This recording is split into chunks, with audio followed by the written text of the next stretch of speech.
विविध मागण्यांच्या संदर्भात जालना जिल्ह्यातील स्वस्त धान्य दुकानदारांचे तहसीलदारांना निवेदन।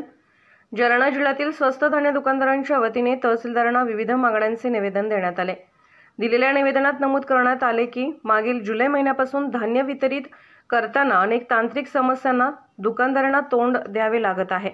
सातत्याने होणारे सर्व्हर डाऊन यामुळे देखील धान्य वितरण करण्यासाठी मोठ्या अडचणींचा सामना करावा लागत आहे।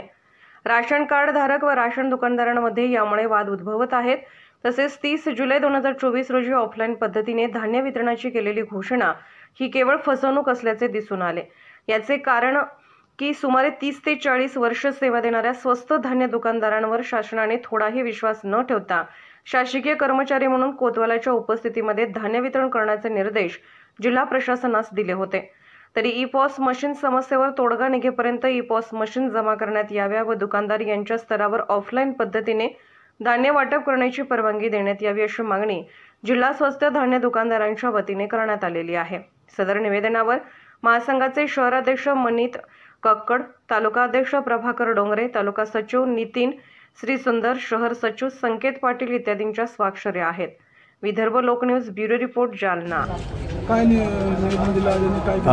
स्वस्त धान्य दुकानदार संघटनेची बरेच वर्षापासून मागणी होती की कालबाह्य झालेल्या 2G मशीन बदलून 4Gच्या मशीन देण्यात याव्या। शासनाची न त्याची दखल घेत 4G मशीन उपलब्ध करून दिल्या, परंतु जेव्हापासून 4Gच्या मशीन उपलब्ध झालेल्या आहे तेव्हापासून सर्व्हरचा प्रॉब्लेम हा खूप मोठ्या प्रमाणात झालेला आहे। त्याच्यामुळे दिवसोदिवस स्वस्त धान्य दुकानदाराचे व शिधापत्रिका धारकाचे वाद होत आहे। शासनाने 30 जुलैपर्यंत मुदत दिली होती की सर्व्हर व्यवस्थित परत सुरू होईल, परंतु त्याच्यानंतरही सर्व्हर व्यवस्थित परत सुरू झालेले नाही। शासनानं त्याच्यानंतर GR काढला की ऑफलाईन पद्धत याने वाटप करावे। ऑफलाईनमध्ये पण त्यांनी शासकीय कर्मचाऱ्याची नियुक्ती ठेवलेली आहे। IMPTS पोर्टलवर जाऊन त्याची नोंदणी करायची आहे। ह्या सर्व ग्राहक आणि दुकानदाराकरता खूप त्रासदायक बाबी आहे। त्याच्याकरता आज तहसीलदार मॅडमतर्फे आज निवेदन देण्यात आलेले आहे की स्वस्त धान्य दुकानदार स्तरावरतीच धान्य ऑफलाईन वाटप करण्याची परवानगी देण्यात यावी व बरेच दिवसापासून दुकानदार संघटनेची मागणी आहे की कमिशन कमीत कमी 300 रुपये प्रति क्विंटल देण्यात यावे। त्याच्यानंतर आता हे इथून पुढे सण साजरे होणार आहे, तर प्रत्येक योजनेचा वेगवेगळा थंब न घेता एकाच थंबवर प्रत्येक धान्याचं पावती निघाली पाहिजे अशी व्यवस्था सरकारकडून करण्याची अशी अपेक्षा आम्ही स्वस्त धान्य दुकानदारांनी केलेली आहे। त्याच्यानंतर अजून एक जबाबदारी EKYC करण्याची प्रक्रिया स्वस्त धान्य दुकानावर देण्यात आलेली आहे। तर दुकानदारामार्फत अशी मागणी आहे की प्रति व्यक्ती 50 रुपये मानधन स्वस्त धान्य दुकानदाराला शासनातर्फे किंवा ग्राहकातर्फे घेण्यात यावे याची परवानगी देण्यात यावी। त्याच्याकरता तहसीलदार मार्फत माननीय प्रधान सचिव यांना निवेदन देण्यात आलेले आहे।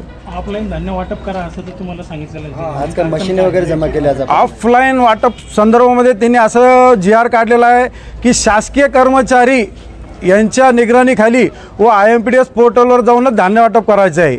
खरं तर IMPTS पोर्टलवर जाण्यापेक्षा मग ऑनलाईन पद्धतीनंच वितरण केलेलं दुकानदाराकरता सोयीस्कर राहणार आहे। आमची स्वस्त धान्य दुकानदार संघटनेची इतकीच मागणी आहे, जोपर्यंत सर्व्हर व्यवस्थित चालत नाही तोपर्यंत दुकानदाराच्या स्तरावरच धान्य वाटप करण्याची परवानगी देण्यात यावी। आज ॲक्च्युअलमध्ये मशीन आम्ही सर्व स्वस्त धान्य दुकानदाराने मशीन जमा केलेले आहे, परंतु त्यांनी मशीन तर जमा केलेले नाही, फक्त निवेदन तहसीलदार यांनी घेतलेले आहे। पुढचं नियोजन आता असंच आहे की समजा बाबा 2-3 दिवसामध्ये जर ऑफलाईनची परवानगी नाही भेटली तर मग पूर्ण धान्य वितरण बंदच ठेवण्यात येईल। याच्याकरता संघटनेमार्फत प्रयत्न चालू आहे। काय नाव आपलं? मी मनीत कक्कड, शहराध्यक्ष स्वस्त धान्य दुकानदार संघटना जालना शहर।